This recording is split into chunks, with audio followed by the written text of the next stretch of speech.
Want to speak real English from your first lesson? Sign up for your free lifetime account at EnglishClass101.com. Hi everybody, my name is Alicia, and today we're going to be talking about 10 of the hardest words to pronounce according to you guys. So we collected some information from you on Facebook. Thanks very much for sending in your ideas. And these were the top 10 most difficult words for you to pronounce. So let's get started. Absolutely. Absolutely. Absolutely might be tough to pronounce. Absolutely means 100%. Absolutely is an agreement phrase. Are you going to that music event next week? Absolutely. Yes, 100%, definitely. Absolutely. Lute, like a lute. L-U-T-E. Begrime. Begrime apparently means dirty. I have never heard nor used this word before, but perhaps it's difficult to pronounce. Begrime. The door to my apartment was begrimed in the storm last week. Breakfast. The next word is breakfast. Breakfast is hard to pronounce, but that is the meaning of breakfast. You're breaking the fast. So a fast is a period of time without eating, and to break means well, in this case, breaking something. It doesn't refer to like crushing a thing, but stopping something. To break the fast of the night, in other words. So you're fasting during the night, you're not eating, so you wake up in the morning, you break the fast. But we don't say break fast, we say breakfast. In a sentence, this morning for breakfast, I ate a bowl of cereal with grapes, and I had a coffee too. Colleague. Colleague, yes, colleague. Many of my students struggle with this. They say colleague, or they say colleague or something, because the spelling of this word is really, really strange. There's that G-U-E at the end. Or more commonly, I feel, it's just coworker. Colleague sounds slightly more formal to me than coworker. Somebody who you work with, or somebody who you have a business relationship with in some sense. Could be a person from another company, could be somebody from your own company. Anyone who you do business dealings with is your colleague, can be your colleague. In a sentence, I'm going to a networking event with my colleagues next week. Miscellaneous.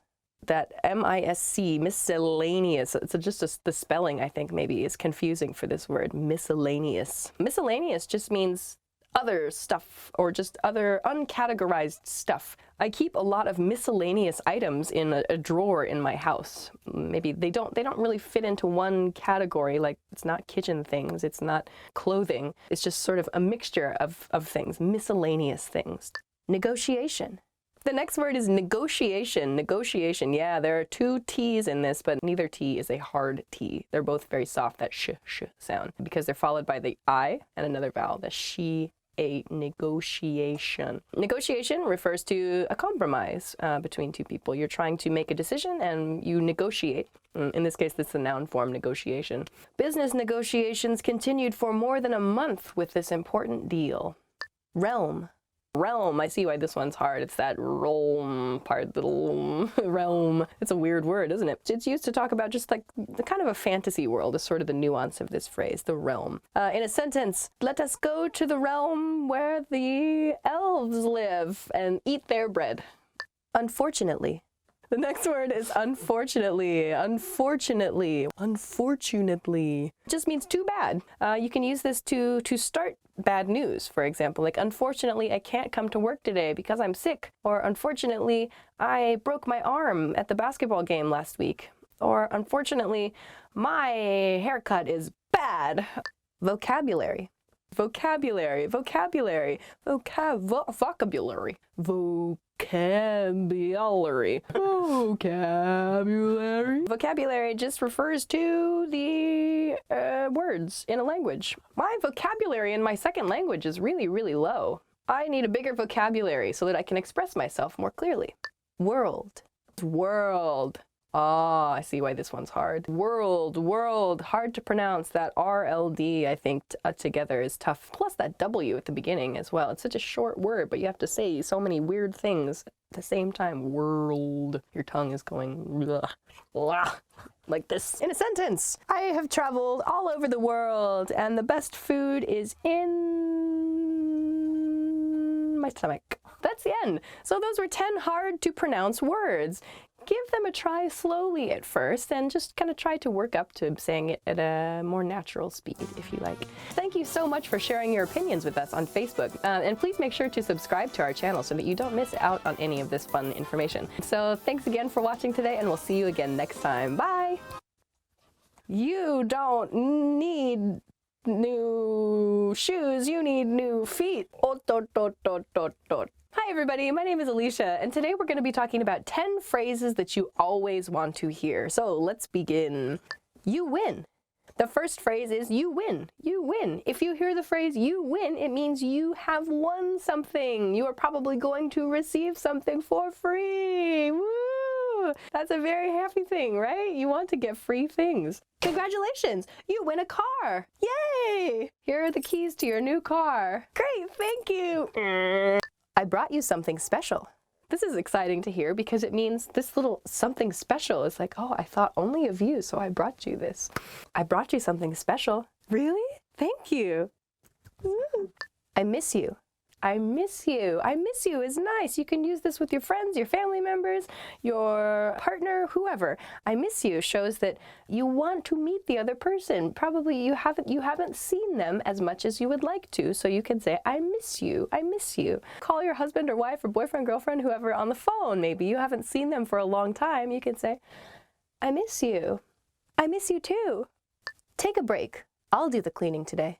Take a break. I'll do the cleaning today. This means someone else is going to clean up your house for you or clean up something for you. I would be very happy to hear this phrase right now because my apartment is a disaster because I'm only there to sleep. So maybe you've had a long day at work or a long day doing something. You come home and somebody else has offered to do this for you. So take a break. I'll do the cleaning today. And you can reply, really? Thank you so much. I'm going to relax. The budget is unlimited. The next phrase that you always want to hear is the budget is unlimited. The budget is unlimited. This could be at work. This could be a budget, a personal budget maybe, but it just means there's no limit to the budget. You can spend as much money as you want. Woohoo! Very exciting. So let's see. In a business context, perhaps you have this new client who's going to give you a lot of money to build a new house or something. Maybe you're building houses. That's your project. Your boss comes to you. The budget for this project is unlimited. Really? Let's go crazy. Dun, dun, dun. There'll be a bonus at the end of the month. Yeah, this is a phrase that you probably are very excited to hear. It means you are going to receive extra money from your job at the end of the month. Woohoo, very exciting, extra money. Maybe you'll hear this from your boss or your manager, or maybe your coworker at work, or maybe you see it in an email. There'll be a bonus at the end of the month. Really? I'm going to use mine to buy a new car. Really? I'm going to use mine to go out on a date. Really? I'm going to use mine to get a new fish. You did a great job. You did a great job. You did a great job is something you'll probably hear from, well, I don't know, you could hear this from pretty much anybody. Anytime you've done a good job, someone will congratulate you or tell you their opinion with this phrase. You did a great job. You finished a project at work and your boss says, you did a great job. Nice. Thank you so much. It was really fun. Or thank you. Just say thank you. You look great today. You look great today. The other person thinks that your physical appearance is nice today. Don't think about the today part, you know, just take the compliment. Be like, oh, really? Thank you so much. You look great today. Oh, thank you so much. I got a new haircut. Thank you so much. I got enough sleep. Yeah. You were right. You were right. This means that something that you said in the past was correct, and everybody likes to be correct, I think. I saw that movie that you recommended. You were right. It was really good. Oh, good. I'm glad you enjoyed it. Don't be like, I know, or yeah, I knew I was right. Don't do that. Just say, oh, good. I'm glad. You're an excellent cook. You're an excellent cook. This is a nice compliment, especially for someone who enjoys cooking. If you say, you're an excellent cook, it means you enjoyed their food. So let's see. At a dinner party, for example, you're an excellent cook. This food is delicious. Oh, thank you so much. I'm really glad you enjoyed it. And that's the end. So those are things that you want to hear. So keep in mind, it's nice for you to hear these things, but other people also want to hear them too. So compliment other people. Tell them that they are awesome if they're awesome. Tell them that they have good skills in whatever it is that they like to do. People like to be complimented. People want to be liked. So write them a message or say something nice to them. Yes, leave us a comment. We have a great team of people doing all these amazing things. So tell them how much you love them. So thanks so much for joining us for this week's lesson. We will see you again next time. Please make sure to subscribe if you have not already so that you don't miss out on any fun stuff. Thank you very much again for watching, and we'll see you again soon. Bye. I guess I don't really need to do that. I'm so sorry. amped all the time. Japanese bug battle! Hi everyone, I'm Christine from EnglishClass101.com. In this video, we'll be going over how to agree or disagree in English like a boss. Let's begin. I don't agree. No. Of course. I agree. Oh, absolutely. Maybe? Yes, you're right. I couldn't agree with you more. That's exactly how I feel. Exactly. No doubt about it. You have a point there. I was just going to say that. I guess so. Well, I'm not sure. I don't disagree with you. If you say so, you're wrong. I don't think so. I'm afraid I disagree. That's not always the case. What do you think? Can I add something here? Let's just move on, shall we? I think we're going to have to agree to disagree. That's true. How is it? If you have any more questions, please leave a comment below. See you next time. Here I go, here I go, here I go. Hi everybody, my name is Alicia. Welcome back to Top Words. Today we're going to be talking about 10 phrases that make you look like a fool. Hopefully you never use them. Let's start. I don't need to learn anything anymore. I don't need to learn anything anymore. If you say this, you sound like I know all the information ever. I'm done learning, I'm done studying. Of course you need to learn, of course you need to study. Please don't say this phrase. I don't need your advice.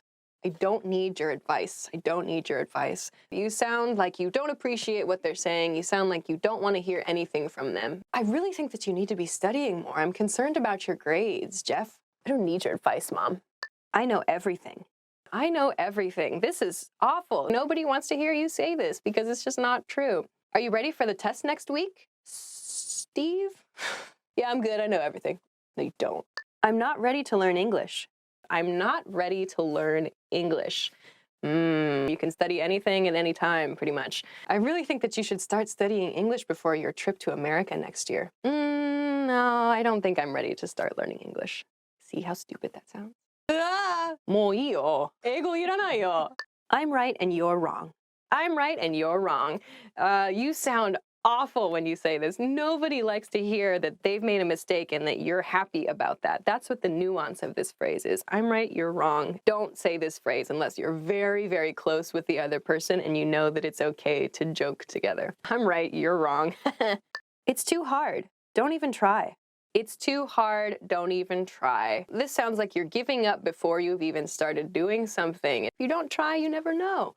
Right? Hey, I think I'm going to start studying English this week because I'm going to Canada next year. What do you think? Don't even try. It's way too hard. Oh, really? You think it's too hard? Okay, I guess I won't. Don't do that. Just do what I say. Just do what I say. Just do what I say. Parents might use this phrase a lot with their children, actually. But if you say this to your friends or to your colleagues, you're going to sound like a really mean or difficult to work with person. Just do what I say. We can't do that. The next phrase is we can't do that. This could also be changed to I can't do that. Again, this sounds like you're giving up before you've even tried to do something. I can't do that. You're not prepared or you're not even willing to try. Hey, Stevens, do you think that you could take care of this report for next week? We need it for our client meeting. No, I don't think I can do that. No, that's not my job. That's not my responsibility. You're not very smart. You're not very smart. That's not a nice thing to say. If someone makes a mistake and you say, oh, you're not very smart, that's so mean. It's so rude. Everybody makes mistakes from time to time. Don't tell them that they're stupid. Don't say you're not very smart. That's hurtful. And an example of what not to do. I'm so sorry about this mistake that I made in my report last week. I'll fix it. I promise I'll fix it and I'll send it to you right away. I can't believe you made such a simple mistake. You're not very smart, are you? Everybody makes mistakes. You'll never succeed.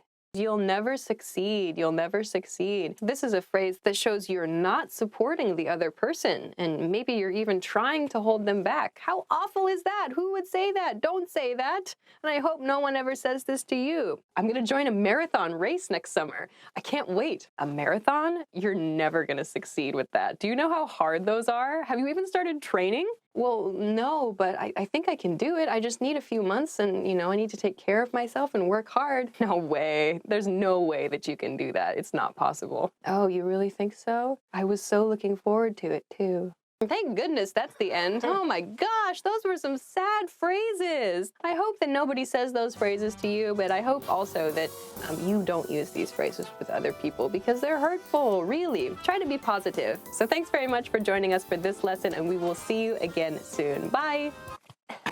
I'm very insecure about my acting abilities. Well, there's sound coming through this. I love the awkward pauses. Yeah. Hi everybody, welcome back to Top Words. My name is Alicia, and today we're going to talk about 10 different ways to remember words. So these are actually some ways to remember words that you have sent in to us. So I'm really excited to see what your recommendations are. I study other languages, so let's talk about it. Let's see. I associate new words with words that sound similar in my native language. If you're studying English, your native language might share some words. So like I'm studying Japanese, and for example, the word chocolate sounds very, very similar in Japanese. So in English, the word is chocolate. In Japanese, the word is chocoreto. So it sounds similar. So that's an easy word for me to remember.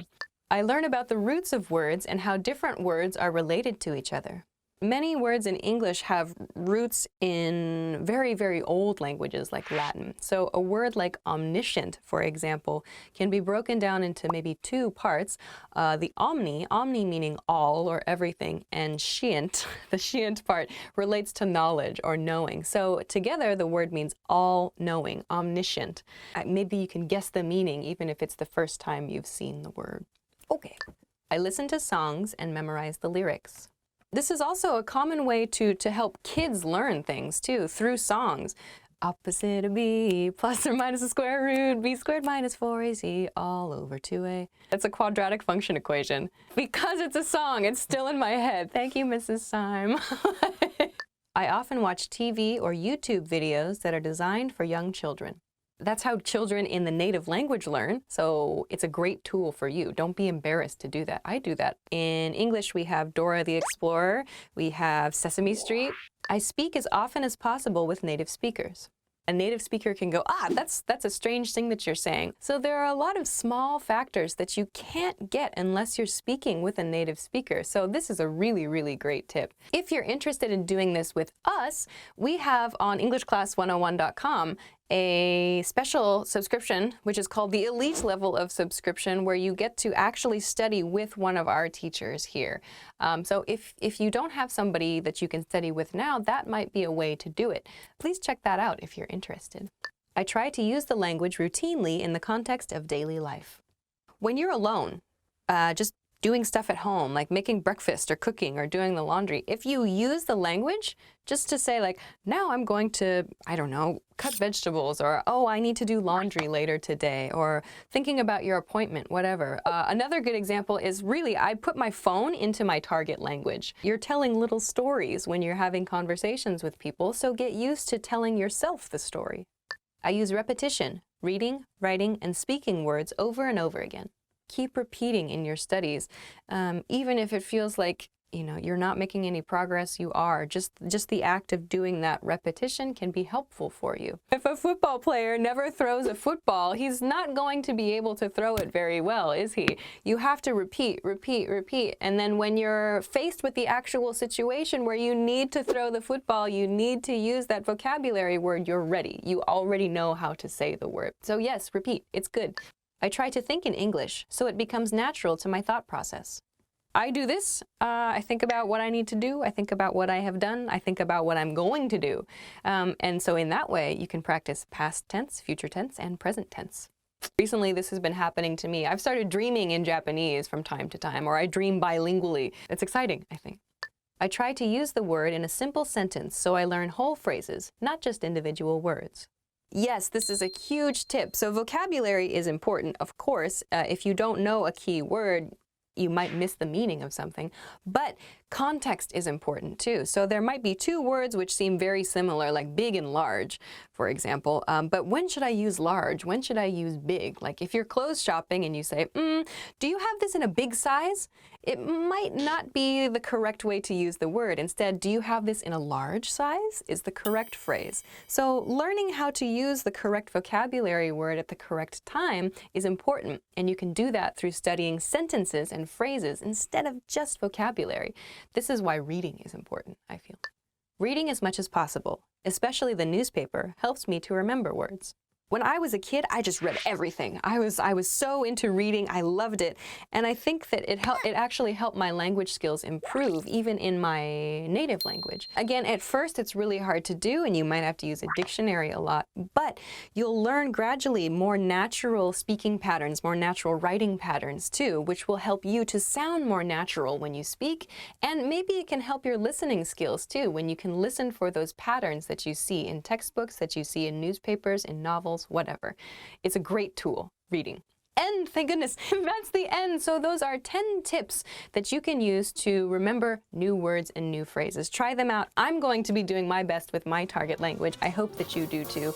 Thank you very much for watching. Please, please, please subscribe to our channel if you have not already, and we will see you again soon for more exciting information. Bye. I have to go to the bathroom really bad. Okay. Hi everyone, I'm Christine from EnglishClass101.com. In this video, we'll be talking about how to curse like an English native speaker. Piss, a slang term for urine. For example, don't piss your pants. You can say this when you're really scared or anxious. For example, if you're about to go on stage to make a speech or perform, someone can say, don't piss your pants. You can do it. Pissed off, to be really angry. When I'm angry, I can say, hey, I'm really pissed off at you right now. Why did you do that for? Loser, used to describe an uncool person. In high school, my friends and I would use this a lot, and we would say, hey loser, how's it going? Idiot, used to insult people by saying they're not intelligent. Of all the mean things that you can say, this is on the lighter side, but people still use it. Shoot, this is used to show disappointment or frustration without using a stronger curse word. Shoot, I spilled my coffee. Shut up. You can use this when you want them to be quiet, or there's something surprising that you just heard. You can say, shut up, no way. Ticked off, to be really angry. You can say this with pissed off. So this is actually an older term. Not many people use this as much anymore because most people actually just use pissed off. Fool. This is similar to saying someone is like a clown. You can say, you're acting like a fool right now. Jerk. This is a light insult used to describe someone who is mean. For example, if there's someone bullying another person, that person is being a jerk. Wimp. This means someone who isn't strong. There is a movie out right now called Diary of a Wimpy Kid. Have you seen it? Have you not? I haven't yet. So how was it? If you have any more questions, please leave a comment below. See you next time. Vamos a la piscina. That means we're going to the movie theater, right? All right. Hi, everybody. My name is Alicia. Welcome back to Top Words. Today, we're going to be talking about must-know expressions for agreeing and disagreeing. Very useful. So let's go. Exactly. When you agree 100% with something someone else has said, you can say exactly. For example, ramen is one of the best foods in the world. Exactly. I don't agree. I don't agree. You have a different opinion from the other person. They tell you, I think that soccer is the best sport. You can say, I don't agree, but be prepared to provide your own opinion after this. I think soccer is the best sport. I don't agree. I think that football is. Oh, that could cause some problems. Soccer, football. Americans say football when we mean American football, but the rest of the world says football when they mean soccer. Maybe. Maybe is when you don't know, when you can't make a decision or when you're not sure about something. Okay, so someone tosses you an opinion. Someone says their idea to you. I think it's gonna rain tomorrow. You can say, yeah, maybe. You don't know for sure, yes or no, but it's possible. It's a good sort of in-between expression. But if you use maybe all the time, it's gonna sound really strange and it's gonna sound like you can't make a decision. So use maybe very sparingly. Don't use it so often. Maybe is very commonly used as a soft no. It's up to you to figure that out among the people that you're talking to, though. Do you want to stay over at my house this weekend? Maybe. I couldn't agree with you more. You are in complete agreement with the other person and really want to communicate that to them. You think that what they have just said is really, really correct, super correct. Yes, you are completely on board with that idea. You can say, I couldn't agree with you more. I couldn't, the negative form. I could not agree with you more, meaning it's not possible that I could agree more with what you're saying. Next week, it's really important that we have a barbecue because summer is ending. And then your friend can say, I couldn't agree more. That's a fantastic idea. I'll buy steak. I think we're going to have to agree to disagree. Agree to disagree. This is a kind of, it seems like a simple phrase, agree to disagree. So you're agreeing with the other person. You agree that we have a different opinion. Agree to disagree. I would use this expression at the end of a discussion. So person A and person B have different opinions, and they've been discussing those opinions for a long time, and person A is not changing his or her opinion, person B is not changing his or her opinion. So you can say at the end of the conversation, okay, we have to agree to disagree. Let's just accept our different opinions and move on in the conversation. You have a point there. This is not necessarily an agreement or disagreement phrase. It's a small agreement within a larger discussion. So maybe you've been discussing a topic for a long time and you've disagreed with the other person until this time. This person says something and you agree with that. You have a point there. So there's one thing that this person has said that you can agree with. You can say, you have a point there. I think that's correct, or I agree with that point. That's exactly how I feel. That's exactly how I feel. Meaning, my feeling is the same as your feeling, or my opinion is the same as your opinion. That's exactly how I feel. Maybe you can use this if someone describes your feeling very accurately. For example, you can say, I feel like the company is really heading in a nice new direction. You can say, yeah, that's exactly how I feel. I really like the new boss. I don't think so. I don't think so. It's soft. It's not so direct. It's not a hard, I disagree, but just, I don't think so. Of course, you can use it to discuss opinions, but you can also use it when you're making plans. Are you going to that party this weekend? I don't think so. It's not a disagreement, but it can be used as a negation phrase, a negative response to something. When used as an opinion, I think Chinese is the hardest language to learn. You can say, I don't think so. I think that Arabic is the hardest language to learn. Yes, you're right. Yes, you're right means you're correct. Yes, I agree with you. I think that's the right information. I think that's the correct opinion. Just a very clear agreement phrase. You're right. It also has the nuance of being correct. So maybe there was a possibility the other person could be incorrect. Did you know that pepperoni pizza is the most delicious pizza in the world? Yes. You're right. So you could change it to that's right for that opinion. You can use your to talk specifically about the person itself, but that's right. Yes, that's right. That information is correct. I guess so. I guess so. It's an agreement, but it's sort of a flaky agreement. I guess so. It's like you don't really want to make a decision, but you don't feel strongly in one, like in agreement or disagreement. You can say, I guess so. It's usually said with this tone of voice, I guess so. You know, we don't really say, I guess so. Generally, it's like you can't quite make a decision or you don't want to make a decision.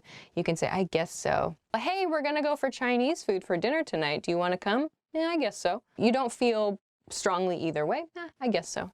I'm afraid I disagree. It's a rather polite expression that you can use in a business situation, for example. I'm afraid here doesn't mean I'm actually scared or I'm really frightened, but just it's a softener that's used at the beginning of sentences to introduce a negative opinion. So I'm afraid I disagree, or I'm afraid I can't agree with you, for example. I think that you need to adopt a new policy for your company. I'm afraid I disagree. It's a soft disagreement that sounds a bit more formal than some of the other phrases we've talked about so far. Absolutely. Absolutely means 100%. Yes, exactly, precisely, definitely. It's a quick and clear and can be polite as well as casual word that means you agree with the other person. Hey, do you want to go to the beach this weekend? Yeah, absolutely. Absolutely. Oh, that's the end.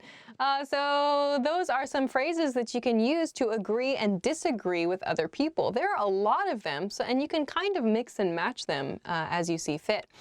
So give them a try. Thanks very much for watching this episode of Top Words, and we'll see you again soon. Bye. Playa's Beach. Okay. Hi everyone, I'm Christine from EnglishClass101.com. In this video, we'll be talking about the top 10 English slang words. Let's begin. Creepy. This is used to say that someone makes you uncomfortable. Teacher's pet. This is used as an insult to classmates who try too hard to impress the teacher, or for someone who is especially liked by a teacher. Scaredy cat. An insult for people who are easily scared. Tattletale. A person who tells authority figures information in order to get someone in trouble. Nerd. A person who is smart but not cool. Ginger. This is an insult for people with red hair. Bimbo. Used as an insult for women who aren't smart. Jock. Used as an insult for men who are into sports and aren't smart. Show off. Someone who takes every opportunity to display their talent. Clown. Used to say that someone is silly. How was it? If you have any more questions, please leave a comment below. See you next time. Hi everybody, welcome back to Top Words. My name is Alicia, and today we're going to talk about 10 mistakes that native English speakers make. So let's get started. Less, fewer.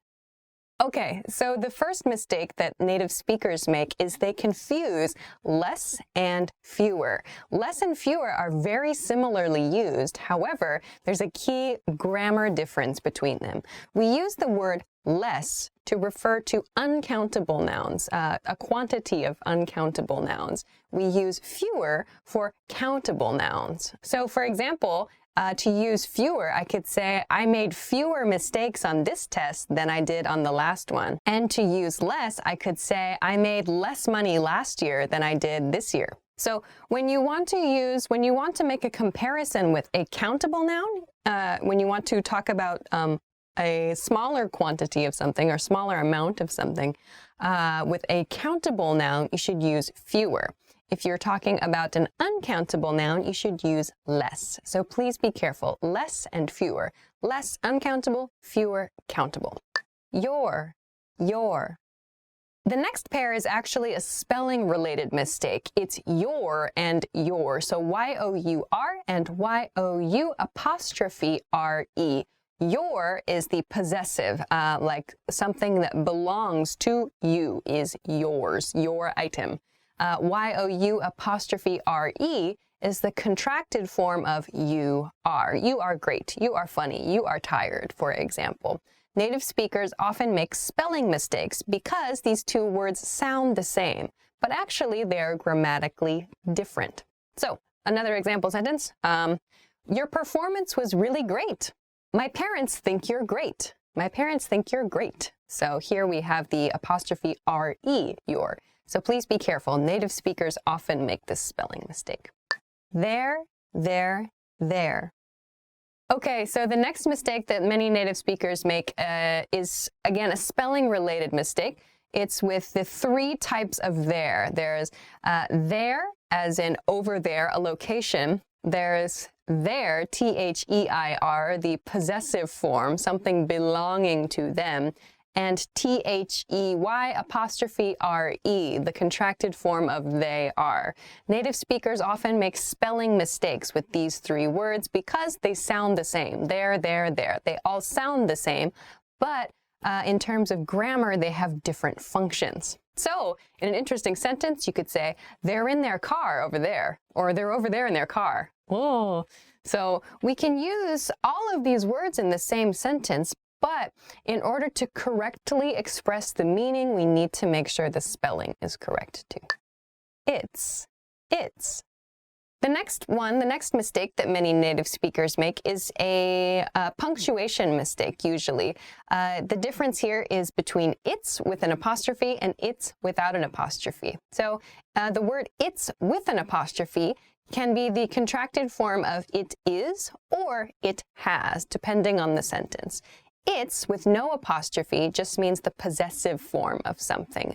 So something which belongs to it, some it outside this discussion. So native speakers often forget which one gets an apostrophe. Does the possessive get an apostrophe or not? So no, the possessive form does not take an apostrophe here. The only apostrophes are for the contracted form of it is and it has. So please don't make this mistake that native speakers make. In a sentence, I saw Star Wars. It's a really cool movie. Its effects are awesome. Nuclear versus nuclear. Okay, the next mistake is a pronunciation mistake. Many native speakers make this mistake. Many high-ranking officials, presidents make this mistake. Politicians make this mistake. The word nuclear is spelled N-U-C-L-E-A-R, nuclear. However, many people pronounce this as nuclear for some reason. I don't know why this is, but many people say nuclear instead of nuclear. If you pay attention to the news, you'll probably hear this after a short discussion of this topic. Somebody will say the word nuclear. I don't know why this is, but nuclear is the correct pronunciation of this word. Don't pronounce nuclear as nuclear. Could have versus could of. Okay, the next mistake that native speakers make is, again, a spelling, usually a written problem. It's could have and could of. Could have and could of. So actually, could of is the mistake here. We don't use the could of. Could of is not a grammar point here. Rather, when native speakers use the contracted form of could have, it sounds like could have. So for example, I could have come to the party if I finished my homework, or I could have met you last weekend, or I could have, blah, blah, blah. It's could have, but when speaking in speech, it sounds like of, I could have, because the contracted form sounds like v, like of. It makes a v sound, an of sound. So sometimes native speakers write could of. However, this is incorrect.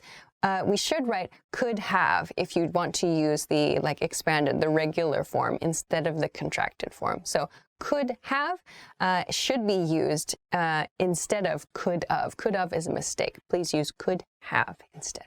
Okay, so one more example sentence. I could have explained better. Effect versus effect. So the next mistake that many native speakers make is with the words effect with an E and effect with an A. While there are some maybe less common differences between how these words are used, especially the word effect with an E, in most situations, we can consider the difference of these two words to be in grammatical function. The word effect with an E is typically used as a noun, as in a side effect or the effect of something. When we use effect with an A, it's typically used as a verb in a sentence, like this change is going to affect my life, or I don't want to affect your family, for example. When we use it as a verb, we should use A, the A spelling. When we use a noun, we should use the E spelling.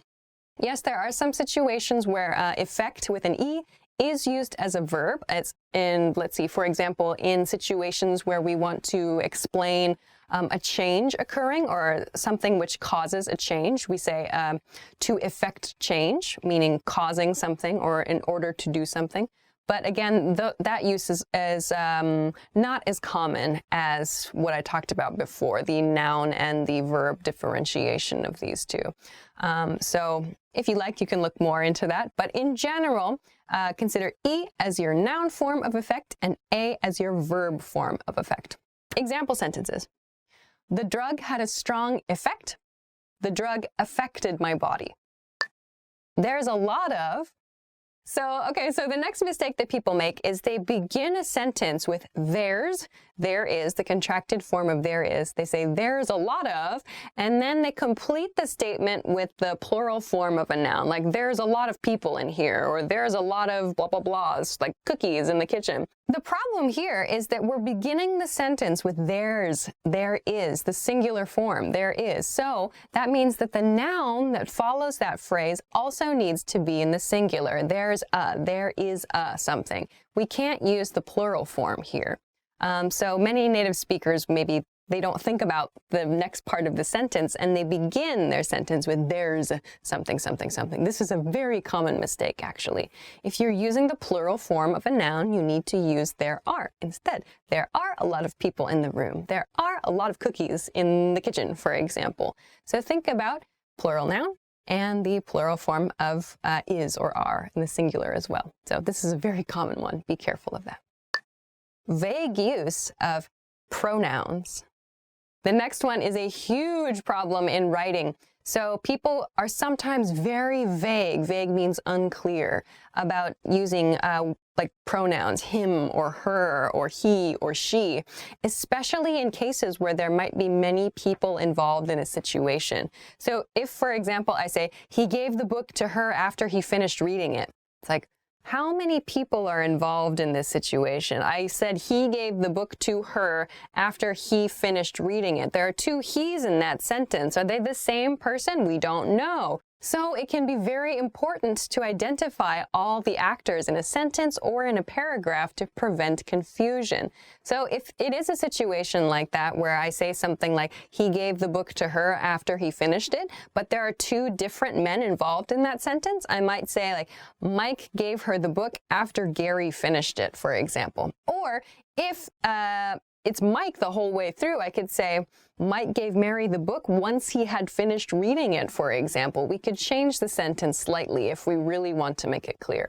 But just make your, all of your pronouns should be very, very clear to your reader. If you use he and she and it's not clear who you're talking about, you can really confuse the person listening or the person reading. So please be careful of this. Faulty parallelism. The next one is faulty parallelism, or in other words, it's a grammatical function where all the items in a list, usually in a list or in bullet points as well, all the items in those lists or in those categories should have the same grammatical type of expression. So by that I mean if you're using a noun phrase for everything, all the items should be a noun. You should use a noun phrase for everything. If you're using verbs or if you're using a complete sentence, or depending on your situation, the grammar of each one of those items in the list should be the same. So sometimes people will say, for example, I like cooking and reading and watch a movie. The problem here is I've used cooking, reading, so these are two, like I'm using the gerund form, so they're essentially like nouns. So cooking and reading, and watch a movie. So watch a movie sounds similar, like these are three hobbies. I like to watch a movie, for example. It sounds kind of similar. We don't have a problem in communication, really. But grammatically, watch a movie is different from cooking or reading. So to fix this, we say, I like cooking, reading, and watching movies. So just make sure that everything that you're introducing in your list matches grammatically, and this won't be a problem for you. So yeah, if you're using all nouns, make sure you use all nouns. So just be aware of that. That's something that many native speakers run into as a problem sometimes. So those are 10 mistakes that native speakers make. Have you ever noticed a native speaker making a mistake? It happens. It really does happen from time to time. Let us know in the comments. Or if there's another mistake that you feel that you make a lot, let us know too, and maybe we can talk more about that in the future. Thanks very much for watching this episode of Top Words. If you liked this video, please make sure to give it a thumbs up and subscribe to the channel too. And also check us out at EnglishClass101.com, where you can find more resources, more grammar, audio, worksheets, all kinds of good stuff as well. I will see you in the next episode. Thanks very much for watching. Bye-bye. Want to speed up your language learning? Take your very first lesson with us. You'll start speaking in minutes and master real conversations. Sign up for your free lifetime account. Just click the link in the description.